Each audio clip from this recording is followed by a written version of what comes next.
Welcome back, folks. This is MACM 101, Discrete Mathematics, Tutorial 9. Last week, you learned the mathematical induction, strong induction, and structural induction. This week, we are going to talk about the fundamental principle of counting. You will learn the permutations and combinations. Let's have a look at the first question together. In the first question, it provides us with a scenario that the board of directors of a pharmaceutical corporation has 10 members. An upcoming stockholders meeting is scheduled to approve a new slate of company officers, choosing from the 10 board members. The question 1 asks how many different slates consisting of the president, vice president, secretary, and treasurer can be board present to the stockholders for their approval. So when you get this question, you want to choose the president from the candidates, and then the vice president, the secretary, or treasurer. Or maybe you want to choose the secretary first. It doesn't matter. So let us try to choose the president first, because we have 10 members. So there are 10 candidates for the president. So let me write down president. We have 10. And if we choose one member from 10 members, then we have 9 remaining. So 9 candidates for the vice president. So we have 9 for the vice president. Similarly, we have 8 for the secretary and 7 for the treasurer. So the total ways of select the president, vice president, secretary, and treasurer could be 10 times 9 times 8 times 7. We have 5,040. So that's 5,040 different slates for the president, vice president, secretary, and treasurer. And for the question B, it asks 3 members of the board are physicians. How many slates from the part A have 1. A physician nominated for their presidency. 2. Exactly 1 physician appearing on the slate. 3. At least 1 physician appeared on the slate. So if it restricts a physician nominated for their presidency, we have only 3 choices for the president. So we have 3 for the president. Sorry, but others will remain the same. It will, so if we choose 1 member from the 10 members, we have 9 for the vice president. So we have 9 for the vice president, 8 for the secretary, and 7 for the treasurer. So we have 3 here because we only have 3 physicians, and the president must be the physician. So we have only 3 choices. And so we have 1,512 ways to make this slate. We have 1,512 different slates. And the question 2, it asks exactly 1 physician appear on the slate. So this question is a little bit complex. So first, we have to choose 1 physician from 3 candidates. So we have 3 choose 1 here. And then we have to choose 1 slate for the selected physician. So we have 4 choose 1, because the physician could be president, vice president, secretary, or the treasurer. So the expression should be 3 choose 1, 4 choose 1, and times 7 times 6 times 5. It starts from 7 since we only allowed 1 physician. So we have to subtract the 3 physicians from the candidates for the vice president or something. The remaining positions.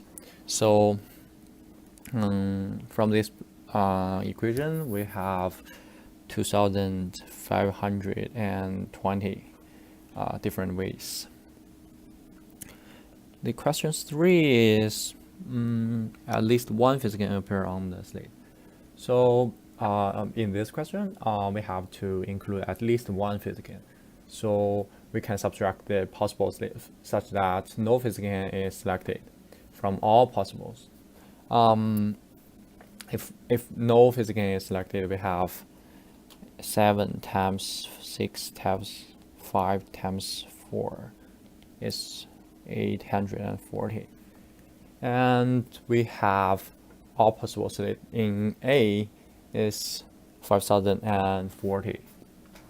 So the result for at least one physics ampere is 5040 minus 840. 840 is just 4200. That's the question 1. Question 2 asks you how many arrangements are there of all the letters in the sociological. In this question, you have to find the duplicated letters first. We have 3 O's, 2 I's, 2 C's, and 2 L's. Simply, if we have 12 different letters, we have 12 factorial possible arrangement. But here, we have to subtract the duplicate patterns. So first, we do the permutation for 12 different letters. It's just a 12 factorial. And we have to subtract the duplicate patterns. So we want to divide it by the duplicate letters. If we have 3 O's, we may have 3 factorial ways to arrange this 3 letters. So we need to divide it by 3 factorial. And we have 2 I's, we have to divide it by 2 factorial. And 2 C's, same thing apply to the L's. So the result could be 9,979,200. So it's 9,979,200. That's the question 2. In the third question, it asks, in how many different orders can 5 runners finish a race if no test allowed? If you are not sure to use permutation or combination, you just ask yourselves, is the order important? If the order matters, then use the permutation. If the order doesn't matter, then use combination. In this question, we know the order of the runner arriving is matter. So we have to use the permutation. Then we have P5, 5, because we want to permute 5 runners. Or say we have 5 different slots and we have 5 candidates. So it's permutation of 5 and 5. It's just 5 factorial divided by 5 minus 5 factorial, just 5 factorial, equals to 120. Or you understand what behind it saying is just a 5 factorial. Question 4. In how many ways can 12 different books be distributed among 4 children so that A, each child got 3 books, B, the 2 oldest children got 4 books each, and the 2 youngest got 2 books each? The question A, we have for the first child, we have 12 books. So there are 12 choose 3 ways to choose the book. For the second child, we have 9 remaining. So we have 9 choose 3. Then the third child will be 6 choose 3. And for the last one, he or she will take all the remaining books. So As I said, sorry, for the first child, we have 12 choose 3. And second one, because we have choose 3 books out of 12, we have 9 remaining. So we will be 9 choose 3 and 6 choose 3. Then because the last child will take all remaining, so there only one way. And the result could be 220 times 84 times 20. So it could be 369,600. Yep. The question B, similarly, but for the 2 oldest children, we have 12 choose 4 and 8 choose 4, right? Because we want assign 4 books for the oldest, or call the oldest 1 and oldest 2. We have 12 choose 4 and 8 choose 4 for each of them, and we have 4 remaining, and the youngest got 2 books each. So for the youngest one, we have 4 choose 2, and the last one take all the remaining. So we have the 12 choose 4 is 495, and 8 choose 4 is 70, and we have 6 is 207,900. That's the question 4. The scenario of question 5 is the college food plan allows a student to choose 3 pieces of fruit every day. The fruit available are apples, bananas, pears, and plums. For how many days can a student make a different selection? So we have 5 cans of fruits, and each day we can pick 3 out of them. Similarly, check if they order matter. We don't care about which day consume what combo, right? So we will use the combination. And because we have 5 candidates and we want to choose 3 each day.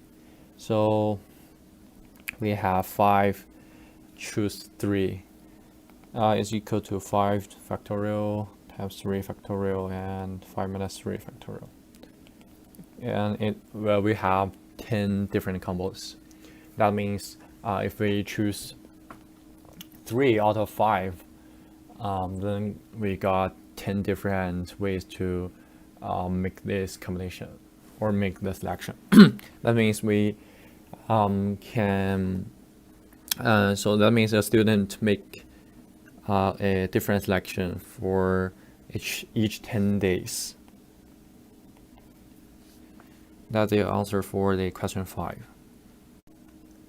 Question 6.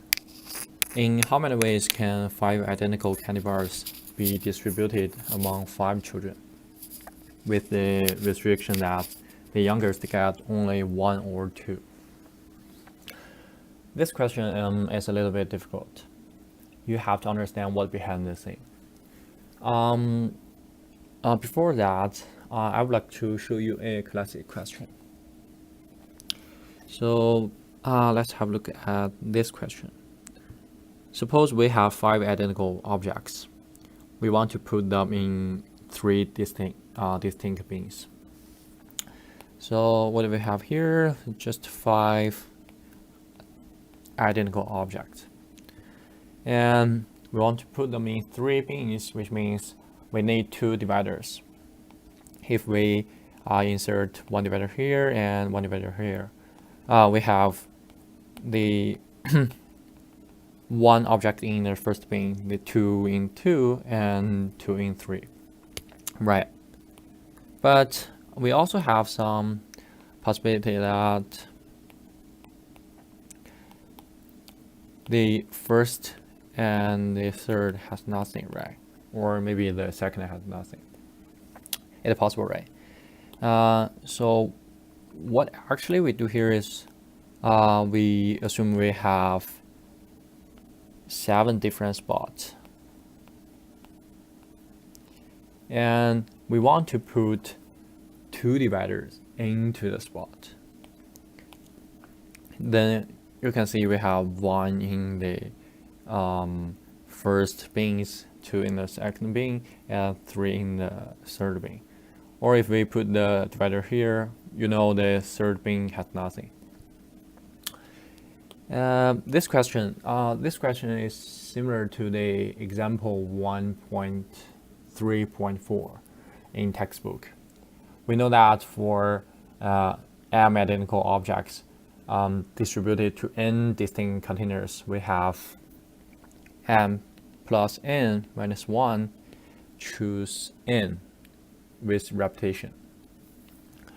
So if you, I suggest you to have a look at the example 1.3.4 in the textbook. And so we got this formula.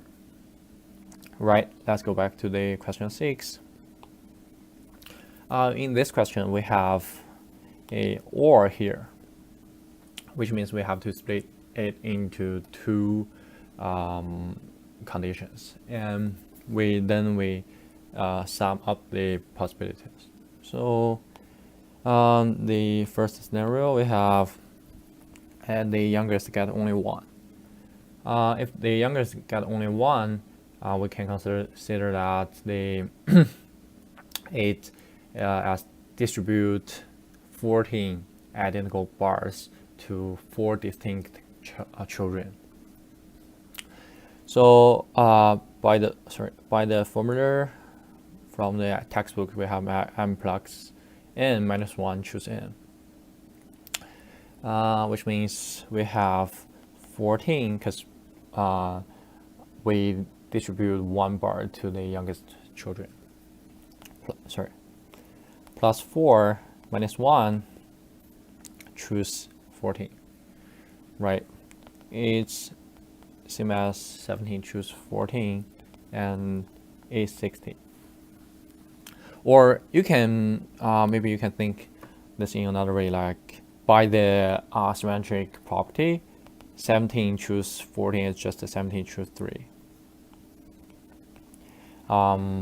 In this way is similar as what we talk about in the classic question. You put 3 dividers in 17 spots. Then if you put 3 dividers in 17 spots, you got the 680 ways to put the dividers. And by the symmetric property, 17 choose 3 is just like 17 choose 14. So the 680 ways to put the dividers is similar as distribute 14 identical bars to 4 distinct children. That is if the youngest get only 1. If the youngest get 2, it's just same as 1. But we have 3 bars remaining. We have 4 children's. So we have 13 plus 4 minus 1 choose 13. Since the youngest child got 2 bars, right? This is 560. Thus, the result will be the 17 choose 14 plus 16 choose 13 equals to 1240. That's the result. In the question 7, you are going to toss 3 first 6-sided dice, and the number showing on the top are recorded. So I have 3 questions. The first question asks you how many different records sequence are possible, and the second is how many of the records contain exactly 1/6, and the third is how many of the records contains exactly 2/4. So let's have a look at the first one. If you toss 3 different, if you toss 3 fair dice, you have 6 possible results for each dice, right? So it's just 6 to the 3, 6 cube. It's 216, right? Because for the first dice you have 6 possibility, and for the second dice you have 6, and third dice you have 6, and all the results are independent. And you times them together, you got 6 cube is just 216. For the question B, how many of the records contain exactly 1/6? So if you want exactly 1/6, we have 3 choose 1 ways. Since first one is 6, or second one is 6, or third one is 6. So we have to choose one from these 3 dice. And for the remaining 2, we have 5 square. Why? Because if the first one is 6, we already got the 6. So, and the question asks, the records contain exactly 1/6. We cannot have another 6. So we have only 5 possible results for the second dice and 5 for the third. So, and similarly, applies to the second. If the second has the 6, or the third has the 6, it's just a 3 choose 1 times 5 cube. It's just 75 records.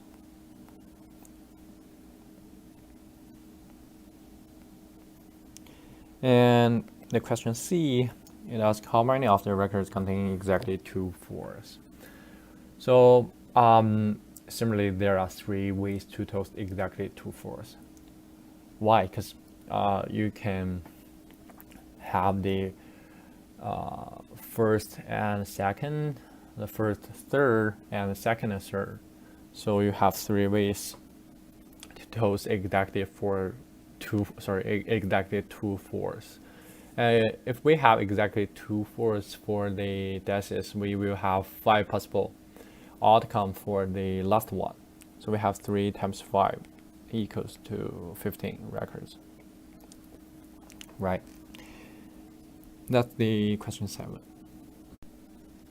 Question 8, it asks you how many ways can you choose 3 of 7 fiction books and 2 of 6 non-fiction books to take with you on your vacation. In this question, the order doesn't matter, right? So we choose the combination, right? And combination means you choose 3 out of 7 and 2 out of 6. So we have 7 choose 3 fiction books and 6 choose 2. We got 35 times 15 is 525. That's the answer. It's very simple. Very, very simple. We don't include too difficult questions in this tutorial because you only learn the fundamental principle of counting. I think the only difficult question in this tutorial is question 6. But if you read the example on the textbook carefully, that won't be a problem, right? Because the textbook explain the question and the logic very clearly. And if you know the formula for the combination with repetition, that could be easy.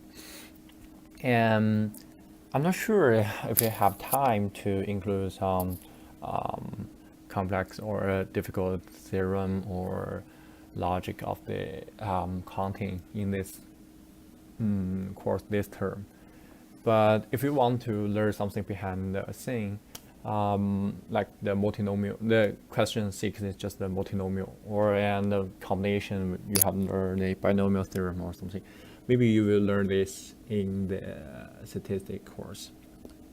But for the MACM 101, the discrete mathematics, I don't think you will face too difficult question about the combination and permutation. Yeah, that's all for this tutorial. Thank you.